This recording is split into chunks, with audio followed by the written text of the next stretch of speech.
Numbers होते हैं, जैसे कि 0.01, 001,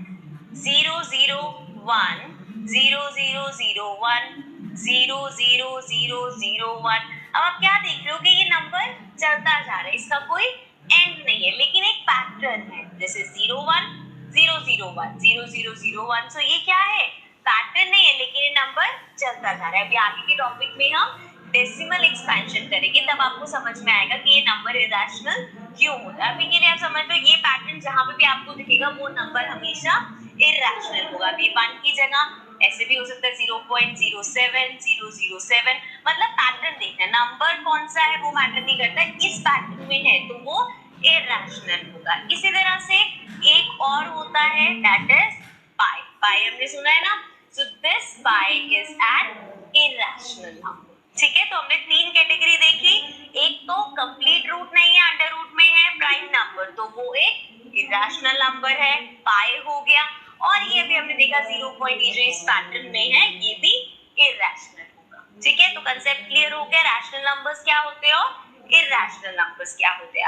अब इरेशनल नंबर्स के क्वेश्चन आ जाते हैं, plotting irrational numbers on number line. जैसे कि आपके पास क्वेश्चन आ गया, लोकेट, एग्जांपल में मैंने √2 लिया, तो आपको √2 को लोकेट करना है नंबर लाइन पे। नंबर लाइन सबको पता है एक स्ट्रेट लाइन होती है, ये लिया हमने 0, यहाँ पे होते हैं नेगेटिव नंबर्स -1, -2, इसी तरह से यहाँ पे होते हैं पॉजिटिव नंबर्स, तो ये हो गया 1, 2, 3 एंड सो ऑन। तो इस तरह से हमारे नंबर लाइन होती है। अब इस नंबर लाइन पे अगर हमें नॉर्मल नंबर्स करने, जैसे आपको 1 लोकेट करना है, 2 करना है, 4 करना है, बहुत सिंपल होता है, लेकिन अगर आपको √2 करना है तो वो कैसे करेंगे? सो उसके लिए हम यहाँ पे यूज करते हैं पाइथागोरस थ्योरम। तो जो मोस्ट कॉमन है जो लोकेट करने के लिए आएंगे, दैट इज √2, √3, √5। √5 जो है वो एक्सरसाइज के क्वेश्चन में है, तो हम वहां पे करेंगे।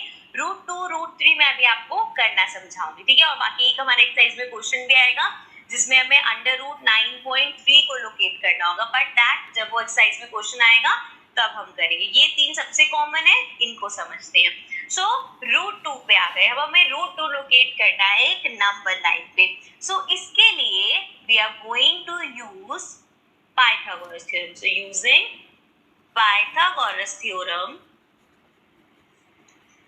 now अगर आपके दिमाग से इरेज हो गया है कि Pythagoras theorem क्या होता है, let me remind you, कोई भी हमारे पास अगर राइट एंगल ट्राइंगल है, मतलब 90 डिग्री का है, सो उसमें हाइपोटेन्यूज का स्क्वायर इक्वल होता है perpendicular square plus base square. अब ये हाइपोटेन्यूज, परपेंडिकुलर और बेस क्या होता है, 90 डिग्री के सामने वाली जो स्लैंटिंग वाली होती है, दिस इज दी हाइपोटेन्यूज।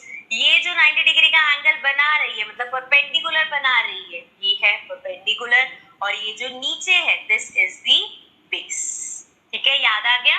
सो यहाँ पे हम यूज करेंगे कि हाइपोटेन्यूज इक्वल है अंडर रूट में B square plus B square के। समझ में आता है ना, यहाँ पे स्क्वायर है, उधर भेजेंगे तो वो अंडर रूट में चला जाएगा। ठीक है, सो ये जो है h equals to under root में B square plus B square, ये हम यहाँ पे यूज करने वाले हैं। आप देखो, √2 को I can write it as under root में 1 + 1 लिख सकती हूँ मैं, बिकॉज 1 + 1 इज 2 ओनली। अब अगर हम यहाँ पे आए, so h equals to under root में, अब मुझे ये स्क्वायर में चाहिए, h तो मैंने ले लिया, अंडर रूट 2 हो गया। क्या मैं 1 को 1 का स्क्वायर लिख सकती हूँ? बिल्कुल लिख सकते हैं, 1 का स्क्वायर 1 होता है, प्लस अगेन 1 को 1 का स्क्वायर।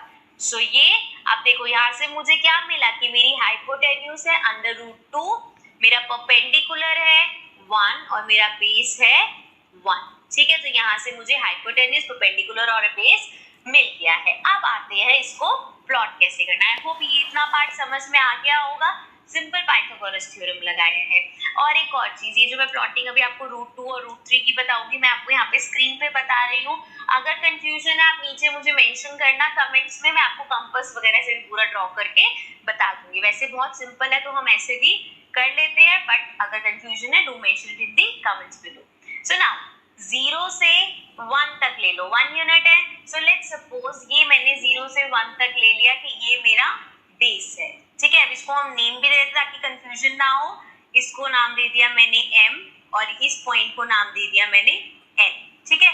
अब n पॉइंट से आपको यहाँ पे एक परपेंडिकुलर बाइसेक्टर बनाना है, मतलब 90 डिग्री का एंगल बनाना है। सो आपने इसको कंपास से बनाना सीखा है, छोटी सी अपनी कंपास खोली, मैं रब करती हूँ, यहाँ पे एक यूं सेमी सर्कल बनाते हैं, ठीक है। मैं आपको याद दिला रही हूँ कैसे करते थे। यहाँ से एक आर्क बनाई, देन यहाँ से एक आर्क बनाई, दोनों का परपेंडिकुलर बाइसेक्टर ले लिया और देन उसको यहाँ से ज्वाइन कर दिया, ठीक है। इस तरह से हम 90 डिग्री का एंगल बना देते। सेम यही चीज आपको करनी है। सो यहाँ पे इस तरह से ये बना लिया, ठीक है। अभी ताकि ड्राइंग एकदम मेसी सी ना हो जाए तो मैं इसको रब कर रही हूँ, बता दिया मैंने आपको कैसे बनाना है।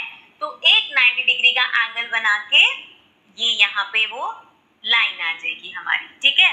अब इस लाइन में आपको ये 1 सेंटीमीटर लेने, क्योंकि मैं यहाँ पे ये क्या बनाने वाली हूँ, परपेंडिकुलर बनाने वाली हूँ। सो 90 डिग्री का एंगल बना के ये यहाँ पे वो लाइन आ जाएगी हमारी, ठीक है। अब इस लाइन 90 डिग्री एंगल बनाने के बाद उसको 1 सेंटीमीटर कट कर दूं, तो ये मान लो ये हो गया 1 सेंटीमीटर, तो ये मेरा हो गया परपेंडिकुलर, ये बेस हो गया, ये परपेंडिकुलर हो गया। अब यहाँ जो 1 सेंटीमीटर तक बनाया है, लेट्स सपोज इसको मैंने नाम दे दिया O, ठीक है। 0 और O में कंफ्यूज मत होना। अब M और O को हमें करना है जॉइन।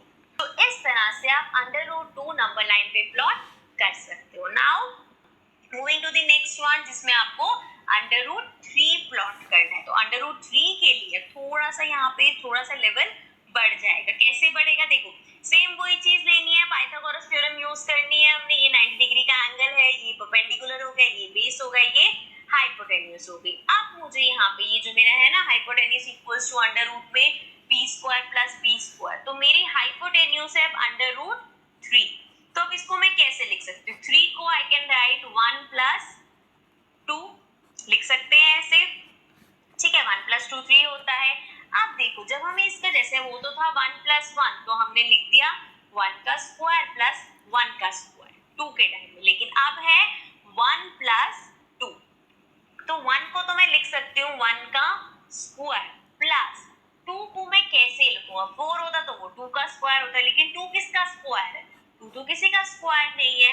लेकिन अगर मैं करूं √2 का स्क्वायर, तो √2 का स्क्वायर क्या आएगा, 2 आएगा ना। सो देयरफॉर 2 को मैं लिख सकती हूँ √2 का स्क्वायर, ठीक है। सो देयरफॉर ये इस तरह से आ गया कि √3 इक्वल है √ में 1 स्क्वायर प्लस √2 का स्क्वायर। सो यहाँ पे देखो जरा मुझे h मेरा कब √3 होगा, अगर परपेंडिकुलर 1 है, बेस √2 है। सो अब बेस मुझे √2 चाहिए।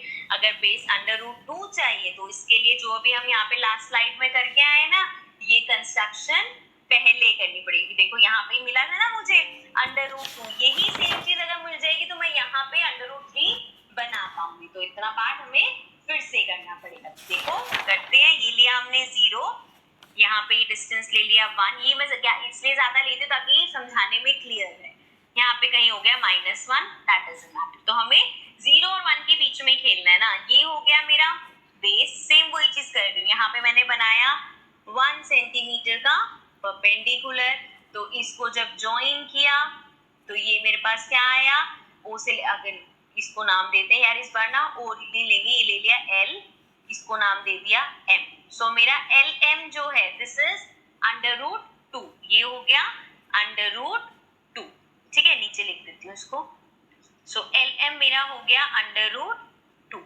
अब ये मेरा हो गया बेस, ये हमें बेस लेना था ना, तो दैट मींस अब ये जो पॉइंट है यहाँ पे मैं परपेंडिकुलर बनाऊंगी। सो M पे आपको एक 90 डिग्री का एंगल बनाना है। सेम उसी तरह ऐसे किया बाइसेक्टर करके, यहाँ पे आपने एक स्ट्रेट परपेंडिकुलर बाइसेक्टर बना दिया। अब अगेन आपको क्या ध्यान रखना है कि ये भी 1 सेंटीमीटर का हमें लेना है, तो यहाँ से इस तरह से 1 सेंटीमीटर पे आप कट कर लोगे। तो ये हमारा क्या आ गया, ये बेस हो गया LM, और ये यहाँ पे इसको दे देते हैं एंड पॉइंट, ये हमारा हो गया परपेंडिकुलर, ठीक है। मेक श्योर ये 1 यूनिट हो। अब बेस हो गया √2, ये हो गया परपेंडिकुलर। जब आप L और N को ज्वाइन करोगे, सो इसको हमें ज्वाइन करना है लाइक दिस। सो इसको जब हमने ज्वाइन किया तो ये हमारा क्या आएगा, √3, क्योंकि ये बेस √2 है, ये 1 है, तो LN मेरा आ गया √3। समझ में आया? सो ये हो गया √3। नाउ अब आपको अपनी कंपास L से N तक ओपन करनी है, देन सेम यहाँ से आपको, अभी मेरी नंबर लाइन थोड़ा सा मैं एक्सटेंड कर लेती हूँ, यहाँ से आप इसको जब कट करोगे तो आपके पास जो पॉइंट आएगा दैट विल बी √3। समझ में आ गया? सो ये हमारा हो जाएगा, इस तरह से आप प्लॉट करके दिखा दोगे √3। तो √2 √3 मैंने आपको बता दिया, √5 अब एक्सरसाइज में आएगा, वहां पे देख लेंगे, ठीक है। सो अब आते हैं अपने नेक्स्ट टॉपिक पे, जो कि है decimal expansion. Decimal expansion basically क्या होता है, कोई भी आपके पास इस तरह से रैशनल नंबर है, आप उसको डिवाइड करोगे एंड देन जो हमारे पास डेसिमल में आंसर आएगा वो हो गया इसको डेसिमल एक्सपैंड करना या डेसिमल एक्सपेंशन। तो सबसे पहले स्टार्ट करते हैं, फर्स्ट है हमारे पास 10/3। अगेन ये सारे एग्जांपल्स मैंने बुक के लिए हैं, सो 3 को हमें डिवाइड करना है 10 से, ठीक है, सिंपल डिवीजन करना है। 3 के टेबल में 10 नहीं आता, 3 × 3 इज 9, हमारे पास क्या बचा 1, पॉइंट लगा देंगे, ये हो गया 10। अगेन 3 × 3 इज 9, क्या बचा 1, फिर से 10 हो गया।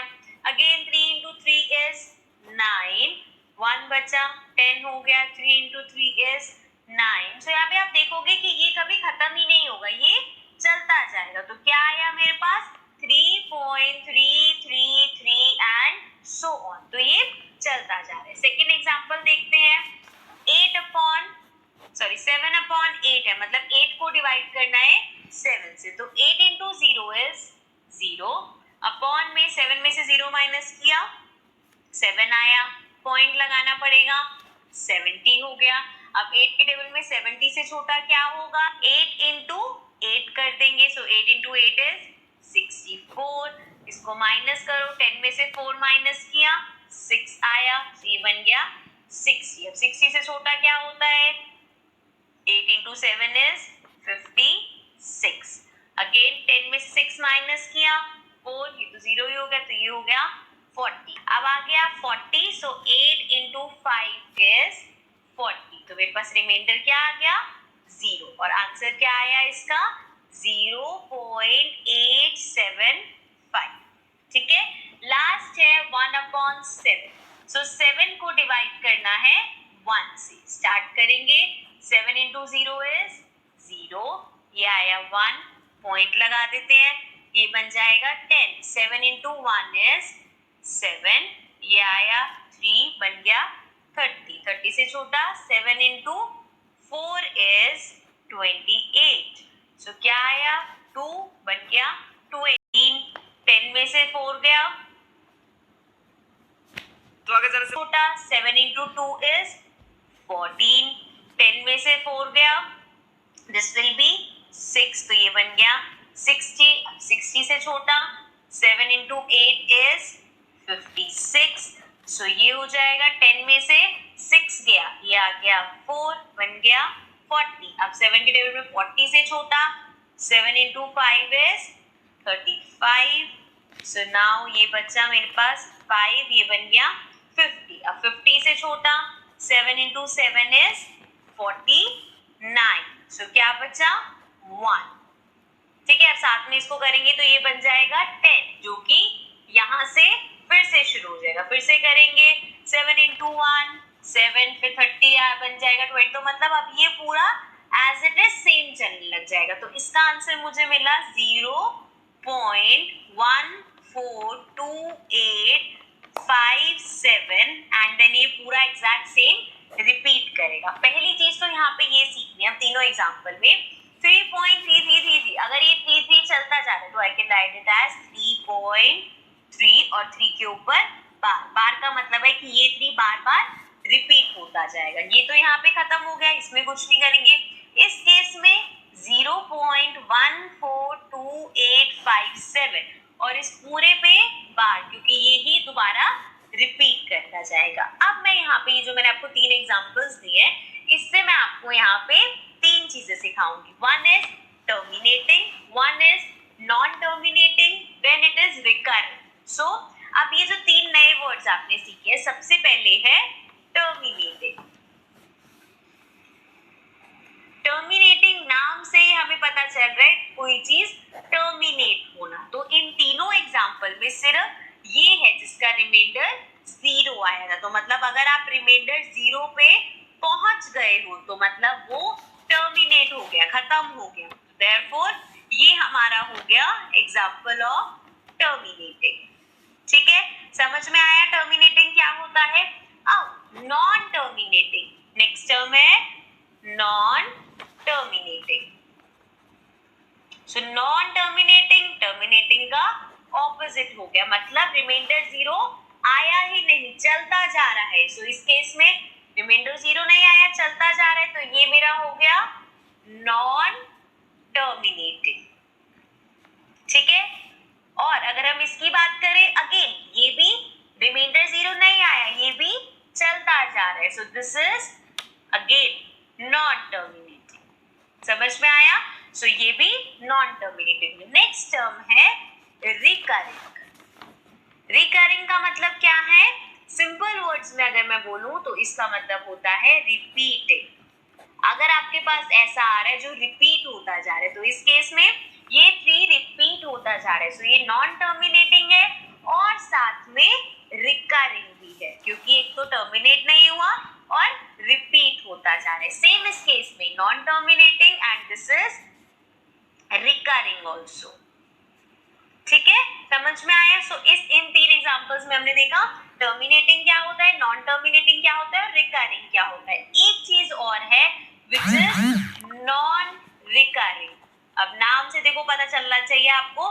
नॉन रिकरिंग का मतलब है जो रिपीट नहीं होगा. मतलब जैसे कि हमने एक इरैशनल नंबर का एग्जांपल दिया था 0.01 0 0 1 0 0 0 1 0 0 0 0 1 एंड सो ऑन. अब इस केस में क्या है, ये देखो चलता जा रहा है, खत्म नहीं हुआ. तो एक तो ये हो गया नॉन टर्मिनेटिंग एंड ऑल्सो अगर हम रिपीटिंग देखें तो ये रिकरिंग नहीं होगा, क्योंकि 0 1 था, अगली बार में 0 0 1 हो गया, फिर 0 0 0 1 हो गया. तो मतलब सेम चीज रिपीट नहीं हो रही, एक पैटर्न में चल रहा है